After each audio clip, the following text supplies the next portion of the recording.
Welcome to USA Global TV and Radio, where our mission is to provide education, entertainment, hope, and inspiration.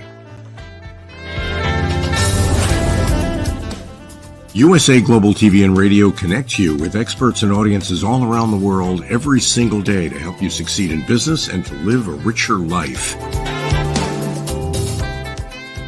Visit us at usaglobaltv.com to learn about career and life-changing training and mentoring programs like the Listening Mentor. Subscribe to our newsletter to stay informed about our special programs and offers. Discover how you can become a guest on one of our shows or a host or producer of a USA Global TV and Radio show of your very own. That's USA Global TV and Radio, where the doctor is always in.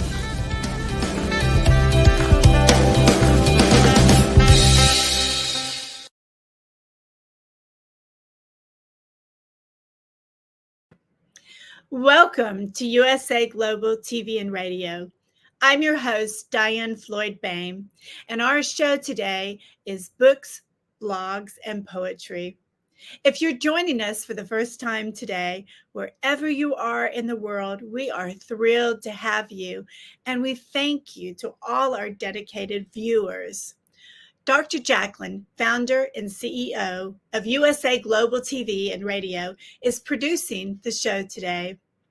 Our guest is author Stephanie Ellis, who lives in Wales in the UK with her family. Stephanie is a writer of horror and dark fiction and poetry. She is an active member of the HWA. Please welcome author Stephanie Ellis.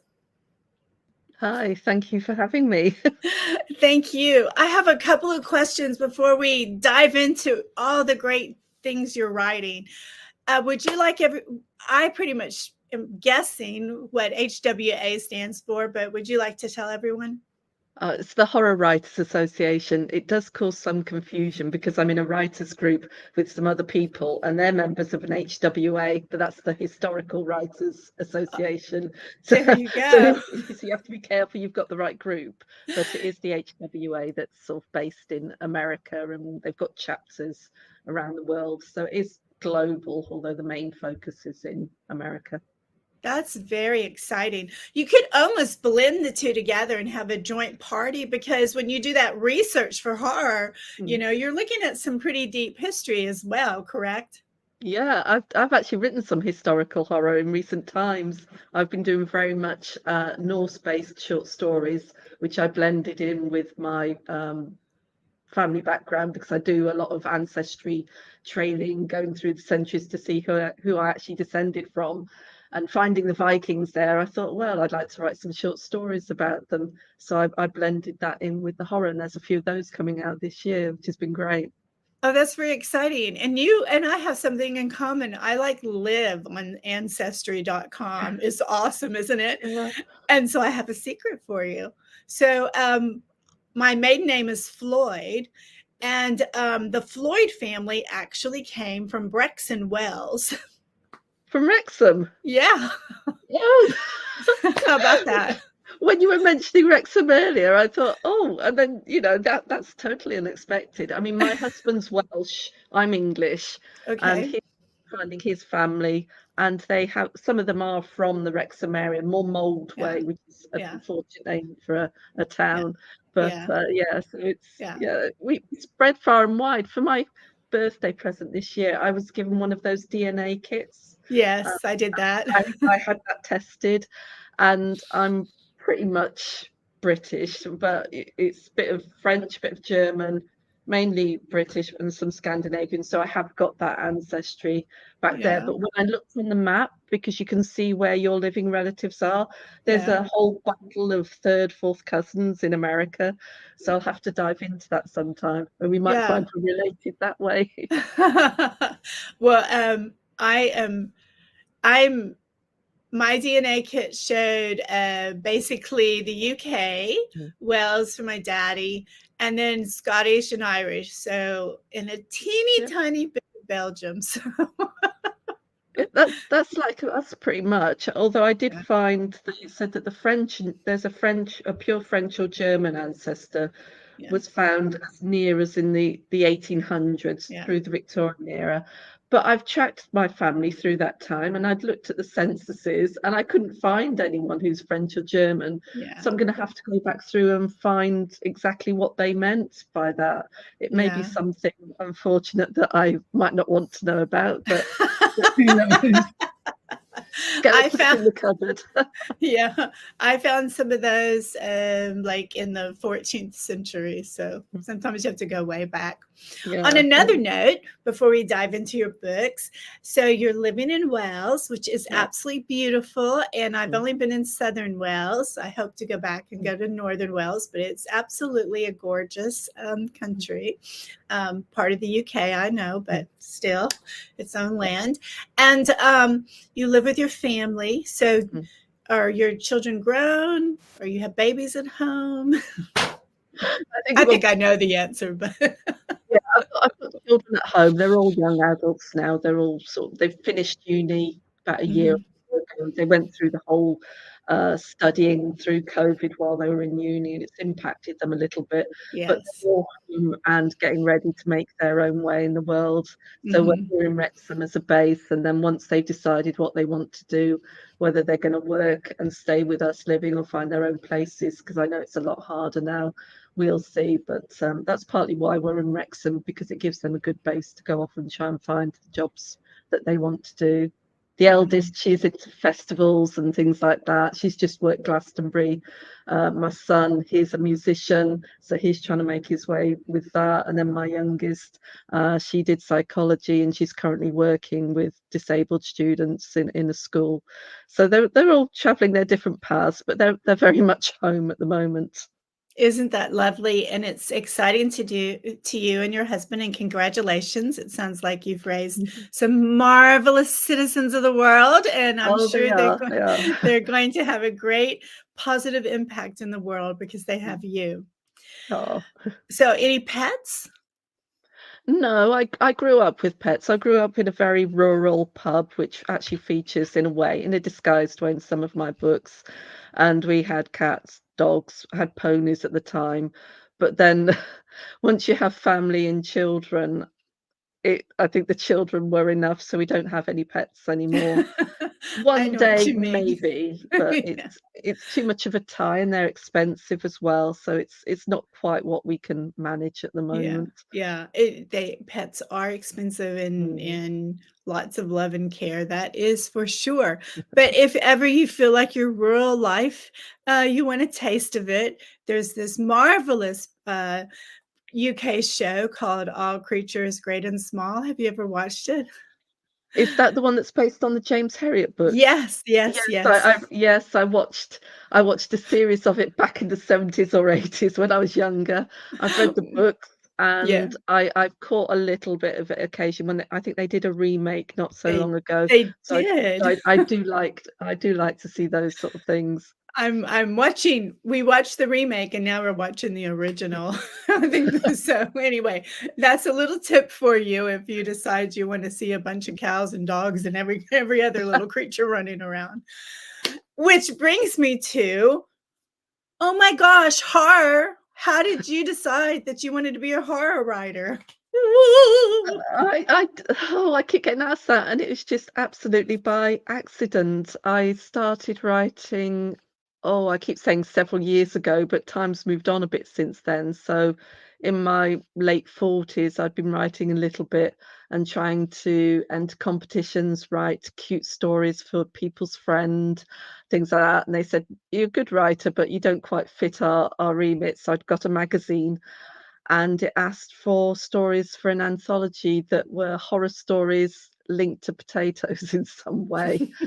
So I wrote a short story called Death is Not a Potato and sent it in, and it got rejected. But the editor, who's actually become a friend, she said, "Well, it didn't work this time, but try in future." And she did this little press, little horror press, and I wrote these stories and sent them in, and they were accepted, and that was the start of it. It just I don't know what it is. I just had such fun writing them. Those early ones, it was a little bit, you'd find characters that you don't like in real life, not necessarily specific people, but types of characters you don't like, your loan sharks, things like that. And I'd shove them in the story and they had their comeuppance, and it just worked. It's just great fun. It's I just can a strange. tell. I can tell because you're just glowing talking about uh, it. And you know what? I know that rejection feeling, mm, but the rejection means it's only going to get better. And you just shared the positive that comes out of it. mm, When I was teaching, I would always tell the kids, failure is good because it means something great's going to happen because you're always learning. yeah. So when that title was incredible about the potato. You might have to rehash that one. It is an awesome title. I thought you were Yeah. gonna go and say, have it come from Ireland or something, because over here in America, we learn about the potato famine, so This one was actually set in Leningrad. It was there was the siege of Leningrad during World War II, and Mhm. the inhabitants were starving. And I based it on I think it was this museum where they kept all the seedlings and roots for vegetables or something. I can't remember whether it was a true museum or not, or whether I made it up. It is a little while ago, but it was about what people did to survive and how they were protecting these particular potato seedlings, and no one was supposed to touch them, but somebody was starving enough to try and get hold of them, and then all the rats came out, and it's just a very bizarre story. But I read it again recently and I really liked it. So it's not necessarily horror, but it is quite a dark story, and it still reads well to me because I think I've written enough now to know when I write rubbish, and I Mhm. also know when the story's okay. And that one still reads to me as okay. It's just trying to find somewhere to put it. Just add some zombies to it, Yeah, that would be easy to do in that setup, I think. I think so too. Which leads me to you said something really powerful for all of us, that you now, because you've grown as an author, you can look at some of your work and go, oh my gosh, Yeah. and like, yeah, we're going to move on with that one. Would you like to share how it feels to know that you've grown that much? I think it's just you get a better sense of confidence. It has taken some time. When I first started writing the short stories, I would get them read a lot by different people in little beta reader groups, and before I sent them out. And I was getting to the point where I enjoyed my stories that I'd written, but then other people would comment, say, I don't like this, I don't like that. And there was one particular story I'd written, and a number of people were commenting on it and saying, oh, it's not quite right here, there, or whatever. And I thought, no, I like it as it is. And I sent it away. And it was actually to Flame Tree Press, and they accepted it without any, I hadn't incorporated any changes. It was as I was happy with it. And I think that was pretty much my first pro sale, or one of them. So that gave me the confidence to look at my writing in a new light. And I still get people reading my work. With the shorter stories, that confidence means I don't need to do that as much. It doesn't mean that I think everything I write is wonderful. It just means that I've got a better sense of awareness of where my stories will go. They might read okay, but there's no market for them. I'm still a little bit wary of the longer fiction, I think, and that's because there's more room for error. You can cause great big plot holes, or you can change your characters halfway through and not realize it, but you'll be too close to read it because there's so much in there. So you'd have to get somebody else to have a look. So I still do that.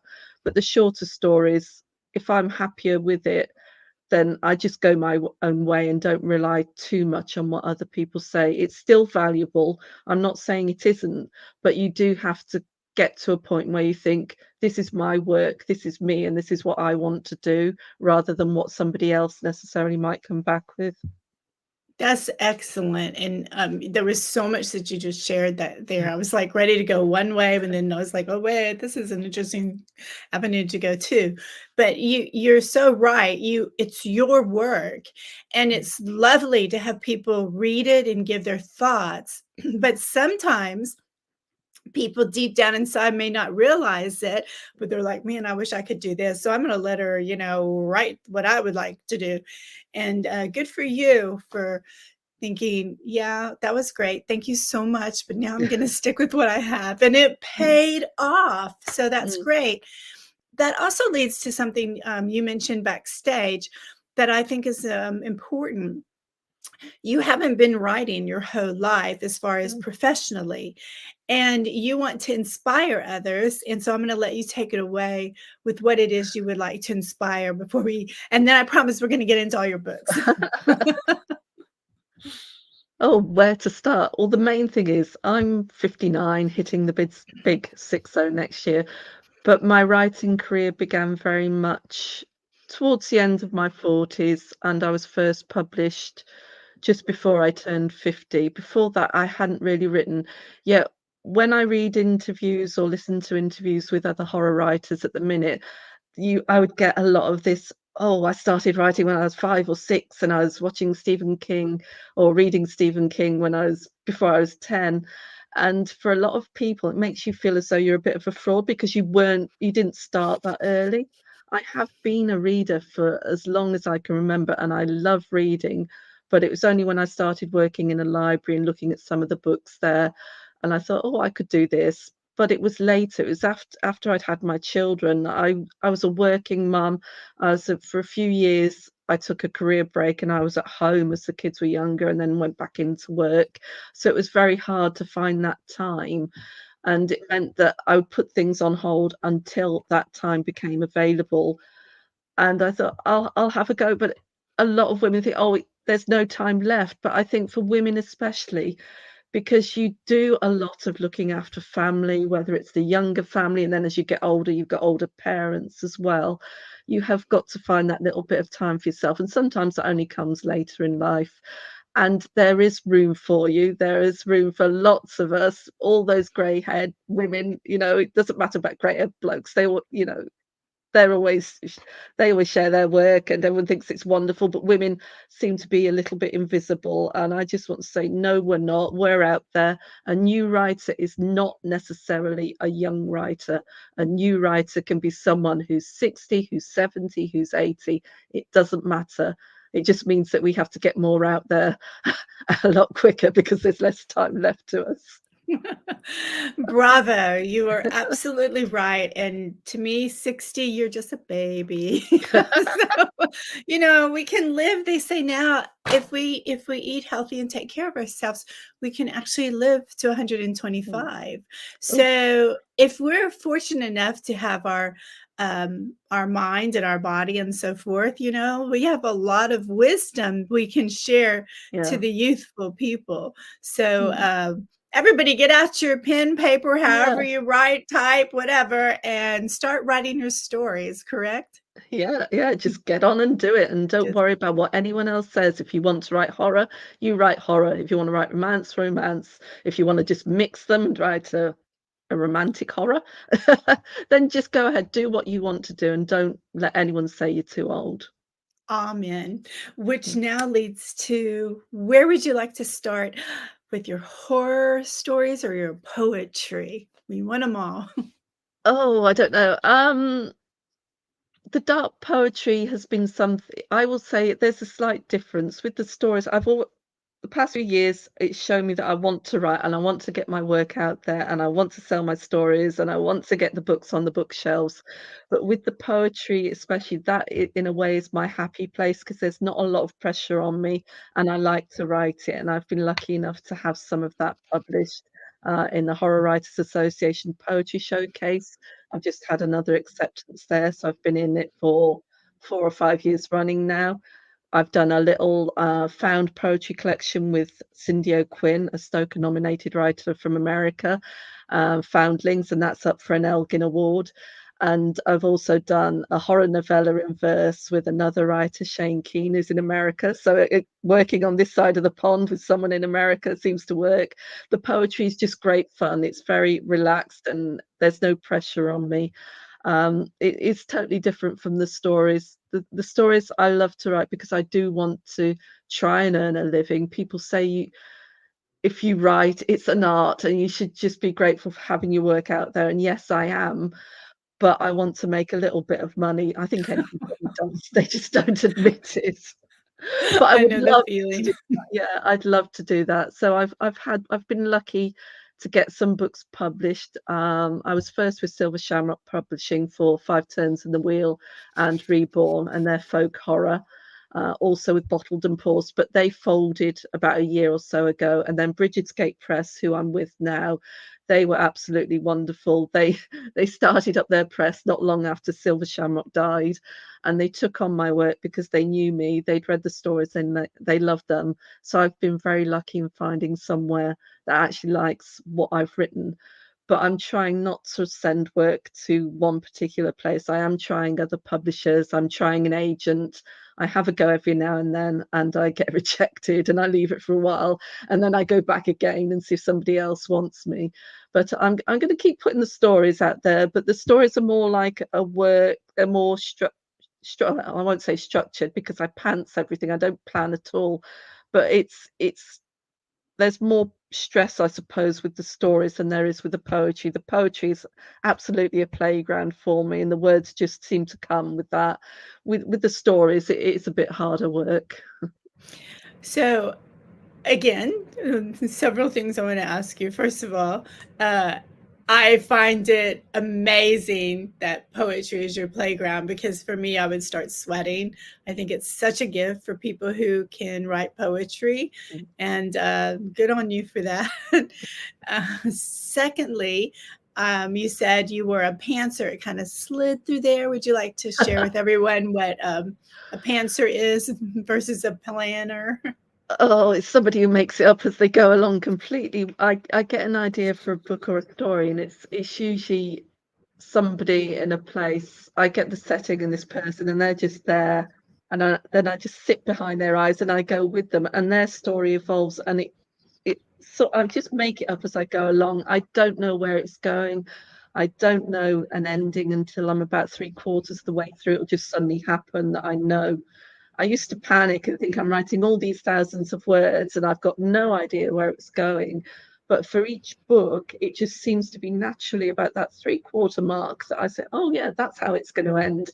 And then I head that way. So pantsing, I'll find these characters and they'll just take me on a journey, and I just go with them. I don't have chapter outlines. I don't have character outlines or descriptions or anything like that, although I should make notes more, because otherwise they might change eye color halfway through, or I might have them married to somebody else, or you have to sort of make sure there's the consistencies there.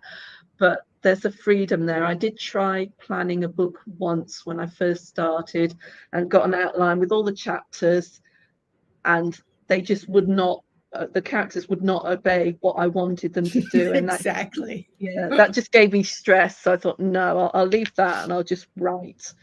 And sometimes it starts to work straight away. Sometimes it might take a rewrite of a chapter. The book I'm doing at the minute, my first chapter, or the chapter that I wrote first, is now about 3 or 4 chapters in, because I'll come up with other ideas as I'm writing, and then I go back and put those chapters in. And then sometimes I get a little bit stuck. So I want to do this chapter, which is later on, but I'm not quite sure how to get there yet. But I do want to get that scene written and done. So then it becomes a bit like a dot to dot of trying to join up all these chapters. But it works for me. Exactly. And I'm a prancer as well, so I know exactly where you're coming from. And like you, I tried putting little, stickers and the characters underneath in this course that I took. And then it was like, yeah, I think what's so lovely about writing, which you had just shared, is that the characters didn't want to go with you. And you're like, whoa. And I love that, because that means you're like totally into the story, and it's going to become very authentic, wouldn't you say? Yeah, it makes them real. It's not forced. And it's just really bizarre how they come to life, especially doing some of the things they do. So when people read my stories, I do have to remind them a bit, that's not me it's the characters. They behave like that. They say these things. They do these things. But it's just fun to have that freedom to be somebody else for a while and just to sort of let rip on the page a little bit. Exactly. And you had mentioned earlier that, that sometimes you'll see different characters when you're out and about in real life, and then you pop them into your stories. And I think that what you said earlier about us being older and us writing is that because we have lived and we have experiences and we can pull into these characters, it makes our writing more exciting, I think, because we don't have to make it up. It's like, no, I actually saw someone like that. Yeah, it's you see you've had the time to see a lot of people in a lot of situations, Mhm. and they, a lot of the time people say, oh, that won't really happen in real life, but it does, because you've seen it, you've experienced it. Right. Some of the characters in my Five Turns of the Wheel, they're people that I knew in a little way from the pub that I grew up in. I did change, and they weren't horrible at all, but I used Mhm. some of their features or their mannerisms or whatever. And then there's a bit in the Five Turns which dealt with my own personal issue, not personal issues. I had a miscarriage some years back, and I dealt with that in the book and how I was treated. And Mhm. I remember putting the words in of the doctors and the hospital staff at the time, and the editor came back to me and said, they wouldn't speak to you like that. That this doesn't seem real. I said, well, that's exactly how they said to me, and I want those words in. So that's one of the cases where I said to the editor, I'm keeping that in because that was real to me. That was my situation. Whether other people believe it or not, but it just highlighted some of the treatment that was going on at the time. So I do like to put in a little bit of what I see, because it gives that bit of authenticity, a bit of realism, and a bit of believability to the characters, even if they're not necessarily completely human. It makes them seem a little bit relatable. Absolutely. And that's why you're an award winner, which, I really want people to hear that again, because kudos on you and congratulations on your awards. Tell us about your new book that's about to come out. On the 1st of August, I've got a new novel called The Woodcutter. It's out with British Gate Press. It's folk horror. It's not one that's set in my Five Turns of the Wheel world. I can't say that. It's a tongue twister. It's something a bit different. It's rural, but I wanted to meld history or legends with something that was going on today. I remember years ago I saw a program on Channel 4. It was Derren Brown, and he was doing a series where he convinced this one person that there were zombies and they were real. And it was a bit of a reality show where they were following this person and he believed everything. So I thought I'd like to take that idea and bring it into the folk horror. So there's an element of reality TV, and you're never sure what is real or what has been set up by the TV producers or whatever. But I also had unreliable narrators, so they had their own issues. So you're not quite sure as you're reading as to whether you know the truth or not, and you have to keep reading to find out what happens. And I did have to get somebody to read the book for me to make sure that I hadn't completely confused myself, because as I was writing I was thinking, but the reader might want to know a bit more, and I thought, no, I'm behind the eyes of this person who doesn't know what's going on, so I'm going on this journey of learning with them the truth of the matter. So it's bringing back a legend, and whether that legend is real or whether it's a psychological issue, you don't really know. And I think I've left it fairly open that it could have gone either way. That is so exciting. I mean, I'm already wanting to have some popcorn with chocolate in it and just start. Let's make this a movie. I want to see it. But I also loved how you said, because when people are going to read it and they don't know which is real and which isn't, I think that makes it, very scary. Yeah, there's a point towards the end where they start to uncover what's real, but then another layer is added, and there's another sort of element to it. And so what they thought they'd really discovered at that point it's like the rug is taken from under their feet. They're completely left floundering again because it's twisted back. So it is, you do have to focus a little bit, but I will say I loved writing it, and I enjoyed reading it again, as you know, as a reader. So I think it stands up, and I hope other people will like it too. I think they're gonna love it. Now, can they pre-order it? They can pre-order the ebook. That's up on Amazon at the moment. Print and other outlets will probably be available soon, and you can find those on Bridget's Press on their book details, because they've got all the links there as well for each book for their whole range. So can we also just go to your website and it'll tell us click on a pre-order? Can we do that too to make it easy? Yeah. If you go to my website, I've made sure that there's links there. It's actually on the first page that you land on. You'll see the books that I've written, Oh, and there it is. it Dr. should be Jacalyn's magic. yeah, it should be under Devilkin. There'll be Woodcutter under there, because Devilkin was the short stories that I did recently, and that one's a self-published one. Mhm. And then the Woodcutter underneath from Bridget's Press. There we go, with the axe on the front. Oh, what a great cover. It is Yeah. Elizabeth Leggett. She did that. She does a lot of covers for Bridget's Gate. She's really good. I really like Yeah, that cover. it's a really great cover. So we can just go there for the pre-order. Let's see some of your other books, as Dr. Jacalyn was so kind to put up your website. So the next book is, there you go. That's Reborn. Yeah, that's the sequel to The Five Turns of the Wheel. That's folk horror. So it's very much this universe I've created that's sort of human, but just beyond our sight. And then some come into the human world, and they start to cause mischief and mayhem, and there's a lot of sacrifice involved. So if you like folk horror with ritual sacrifice, a lot of personal conflict, go for that. Oh, there you go. Again, a nail biter. Let's see what's Uh, next. Here we go. oh, that's a novella. I started writing that before COVID. So there is a pandemic in there, but they're not sure quite what it is. And what happens, this is the worst thing I could imagine having suffered from. Your body freezes, but you're fully conscious, you're aware. I don't know whether you've ever heard of locked-in syndrome, Yeah, where I you've know got paper. someone. So it's that sort of thing, but it Mhm. happens to people out on the street. They suddenly seize, they can't do anything, and it spreads, and they don't know how or why. There is a reason given in there, but there's some instances where you're in this awful situation, like if you were lighting fireworks and you freeze, and then you can't get away from the fire, so someone comes to rescue you, to pull you away, and then they freeze, and it's just such a horrible situation. I mean, if you were stood on a railway track and you froze and you couldn't move, but you could see it coming, or if you're on the beach and the tide was coming in and you'd froze and you couldn't move and there was no one around to help you, you're just so vulnerable and so helpless.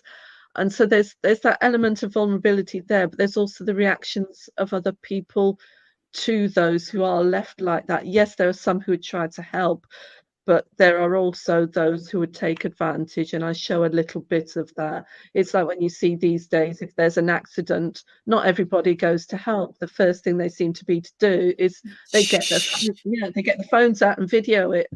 And so there's an element of that in there as well. But yeah, Very, very, so yeah, I, very ugh, interesting. And I notice when people go to your website that you have some wonderful blogs as well, and another book too. So there's a lot. There's a lot we can learn about you on your website for sure. This yeah, there's also particular one. The Five Turns of the Wheel. That was the first one I wrote in the folk horror series. It's set in a fictional part of England, and it focuses on this. There's a pub called the Five Turns, which is loosely based on the cider house that I Mhm. grew up in, and it's a place where these creatures from this other world come each year for 5 nights of ritual, 5 nights of sacrifice, in order Ah, for those people in that area to survive, for survive. them to succeed, for them to succeed, for their farms to be successful. They made this pact long ago that they would give this sacrifice provided they were supported in turn. But then things have gone too far, and then Megan, who's the main character in there, her and her mother, they decide to make a stand and stop this element of ritual, because it's just become too cruel. And whether they succeed or not, you'd have to read. So, do you drink coffee to come up with these ideas, or is it a strong margarita? I'm a tea drinker. A tea drinker. No, I don't know I'm what just it is. teasing. I don't know. It's just I actually came up with the bad guys in this first because I remember seeing The Wicker Man. Oh, I don't know whether yes. you've ever seen it. And there's the May Day parade, and they're dressed up like the mummers. You've got a punch, you've got half man, half woman, you've got the hobby horse, and they look quite evil in the film. And I thought I'd love to have characters who dress up a little bit like that. And so I brought these three into my stories, but they don't necessarily dress up. There is one Mhm. called Betty, and he's a giant and he's actually quite monstrous. But he's wearing a dress because he's supposed to be the man dressed as a woman who gives these little performances their comedic effect. But he's anything but that. He's a monster. So when I write these stories, I actually prefer the villains to the good guys. There you go. And, when I was acting on stage, I actually preferred playing the villain instead of the real sweet girl because it was a different personality I could bring out where the sweetness was, like, too much like me, so I can understand what you mean by that. Well, I think you have something to read for us, I do. How much do you actually want me to read? whatever your little heart desires. You I can do a will. lot or a little. I'll read a few pages from chapter 1 of The Woodcutter then, if I just get the pages up on the screen. That'll be Okay, so awesome. this is chapter 1 from The Woodcutter. When Alec opened the door, it was like looking in a mirror. Admittedly, his caller appeared a few years younger, was of a more athletic build, but the other similarities were too strong to deny. If not twins, they could be brothers, an uncomfortable idea. Alec's thoughts were interrupted as the rain, which had eased off after a day of relentless onslaught, renewed its efforts to drown the country. Adding insult to injury, the wind changed direction and delivered the deluge straight at him, his porch providing no protection. He hoped whatever his visitor wanted to say could be dealt with quickly.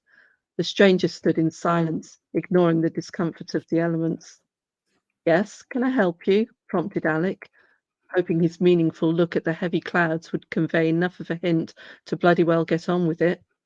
"Alec? Alec Eads?" "Yes." At this affirmative, the stranger stared at him harder, making him feel as if he'd been put under a microscope. He squirmed. "Yes?" Alec could hear the irritation in his voice, dislike seeming rude, but the man wasn't helping himself, seemed almost to be on the point of turning away. Whatever he wanted to say, he was in two minds about it. The rain came down harder. Alec wanted nothing more than to shut the door on his intruder, but despite his annoyance, he was curious. Meeting your doppelganger on your doorstep late at night was something which didn't happen very often. Alec tried again. "And you are?" The man looked him directly in the eye, as if coming to a decision. Cameron Reeves. The name rang a vague bell. Too vague for any recognition. He continued to wait. "Look, this is bloody awkward, and there's no easy way to say this, so I'll go ahead and say it anyway." A gust of wind drove another blast of rain at the two men. His visitor was getting a real soaking, but did not seem to care. "Yes?" encouraged Alec, trying to place the man's accent. It seemed so familiar. Miserable eyes looked at him, despair tinged with something else. Pity? I'm I'm your brother." It came out in a rush. Half brother, if you want to be completely accurate. They continued to stare at each other, uncomfortable, each not knowing what to say. Alec had seen family reunions on TV, always joyful, even when members had only just learned of each other's existence. He had occasionally pondered his own circumstances, wondered if reconnecting with those his mother had separated him from would result in a similar response. He had his answer, a resounding no. Instead, it felt as if disaster was about to strike. Alec found he wasn't surprised, however, had almost expected this information. After all, his mother had warned him this might happen one day. His father would try and reclaim him, she had said, and she'd spent most of his childhood hiding him from imaginary kidnappers, grabbing his hand at the approach of a stranger, and running off down alleys and side streets until the illusory danger passed. It made him a nervous child, always jumping at shadows, scared to take a risk, unable to settle in one place and continually moving until finally she felt there were enough miles between them and his birthplace. His mother's fears had cost him a happy childhood. He'd refused to let her do the same to the rest of his life. There'd been many arguments about it before she died. Mark my words, she said. I won't be in my grave 5 minutes before the past comes crawling out of the woodwork. And there it is, a few pages. Wow. Thank you. You can really pull us in. I think that's a story that I would not put down. I'll be like, what happens next, right? Yeah. And the interesting thing is that it's real. People can experience this, and I know firsthand someone who didn't realize they had a half brother until a friend introduced them because he said, you have to meet this other person. Y'all look so much alike. And then they discovered they're half brothers, and it was very uncomfortable from what I understand. It must be such a shock. I mean, if that happened to me, it'd be like, well, it's just tough, you know. The school that I worked in, I heard, you know, we find that some of the students would discover that they had siblings in the school. Can you imagine the sort of trauma that would put them through? It's Exactly. I will say that's one thing about the DNA, you know, and Ancestry yeah. and National Geographics and everything. I actually know people who are like, Mom, why does it say I have a half sister? What? Yeah, just be careful what you wish for, what you go digging for, really. Yeah, exactly. And I know another person who said, I'm never doing DNA because I'm afraid I might find children that I didn't know I had. Well, I hope I don't find children I didn't know I had. Anyway, there's another one to add to your storyline. So when do you find most of your inspiration? Oh, Or do you actually, have a special time? I do. I didn't realize it. I've just gone back to the gym today. I had surgery back in April, so I was banned from going to the gym. But I remembered when I was on, I always start off on the cross trainer, and I've realized as I'm just slogging away for that mile, which might not sound a lot to some people, but it's a lot to me. The ideas come then, and so I have to try and hold on to them a little bit. It's just because I've freed my mind from everything else around me. I'm not at home trying to come up with ideas. I'm just completely open to anything. They just seem to float in when I'm at the gym. It's harder when I'm on the weights because then you're counting and it can be a bit disruptive to your count.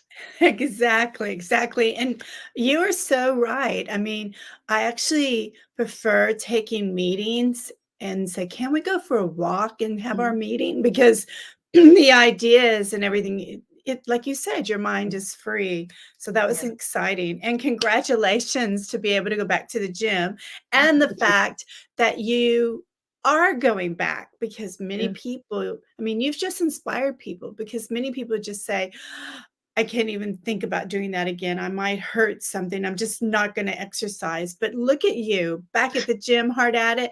And let me tell you, a mile is something to be very proud of. I do go for hikes with my husband around the hills. Now he likes mountains, I like woods and forests.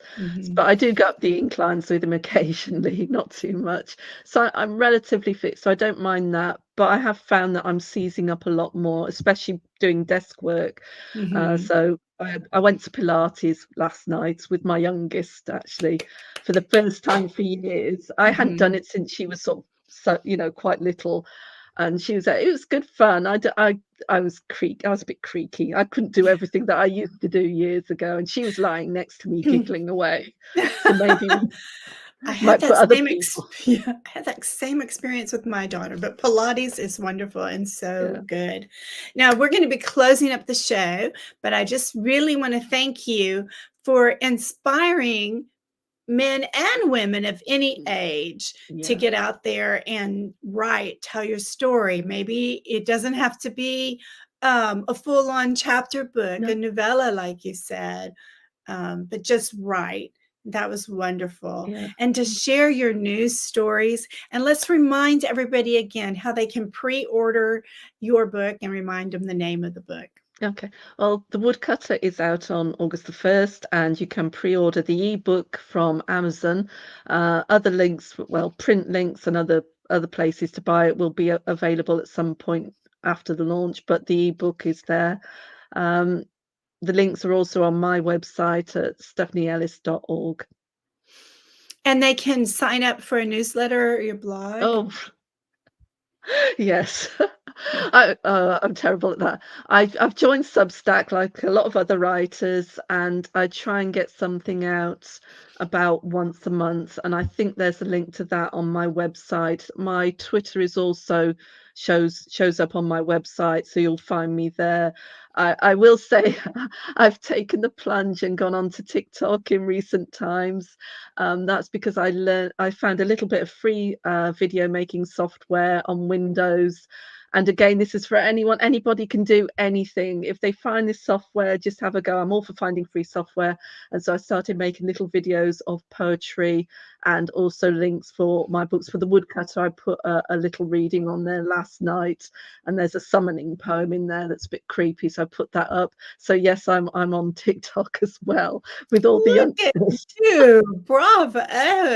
I signed up for TikTok, but then I was like, I can't do that craziest stuff, but Yeah, I can't. I don't want to show my face, so just but make you me just do the inspired me, and I'm sure you yeah. just inspired our listeners too, and viewers, of course. Oh, thank you. Um, so I also want to say to everyone listening, please do this pre-order. Pre-order means a lot to us authors, because if everyone does a pre-order, then all at once, on that particular day that it's launched, it does a big thing for us authors, because the logarithms that work in the back, that shows, this person's book is exciting, they raise the bar and advertise this more for free. So please make sure you do the pre-order, and I know Stephanie would appreciate it. Correct, Stephanie?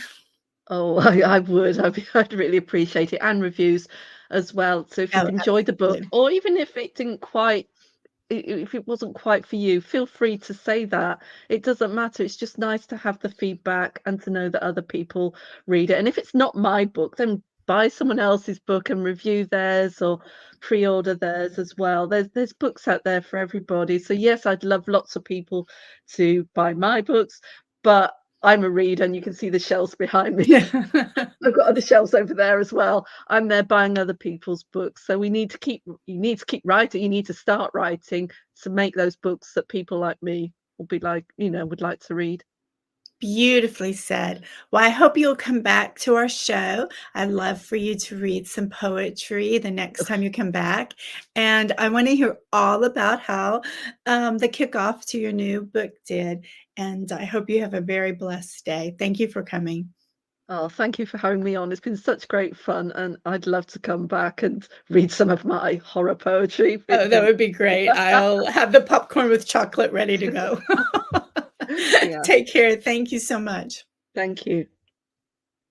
Well, that's our show for today.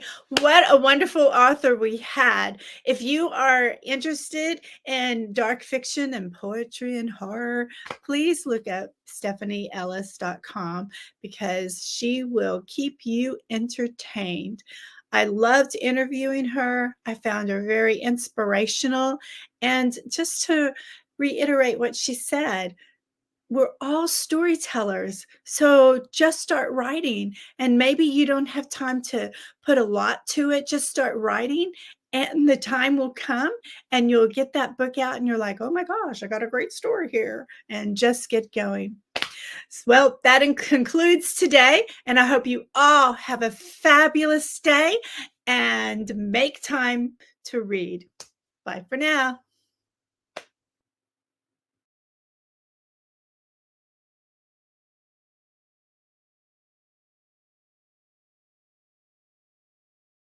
Kapayapaan, kapayapaan, kapayapaan.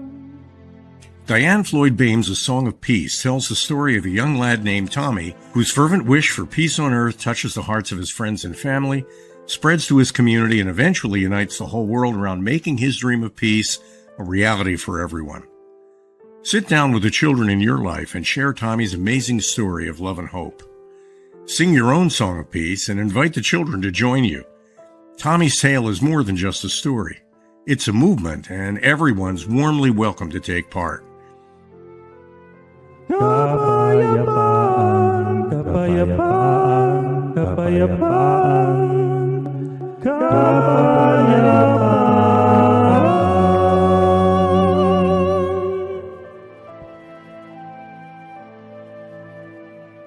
You'll find A Song of Peace, along with many other wonderful learning and enriching opportunities for children of all ages, at DiannFloydBOEHM.com.